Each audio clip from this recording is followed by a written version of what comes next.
What a transparent image should be? A transparent framing. Wow, that's kind of a big question.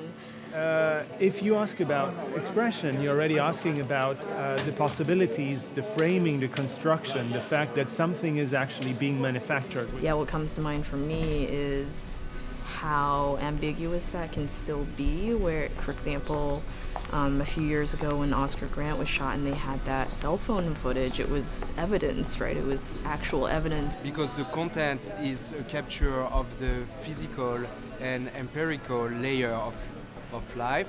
What I think is important in transparency is the digital layer of it, which is information on information.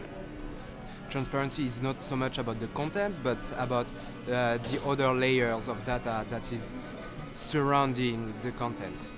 You would think that the image represents what really happened, but sometimes it's Photoshop, sometimes they have actually staged the scene because they missed whatever happened, and so they just approach somebody and say, could you do that again for me?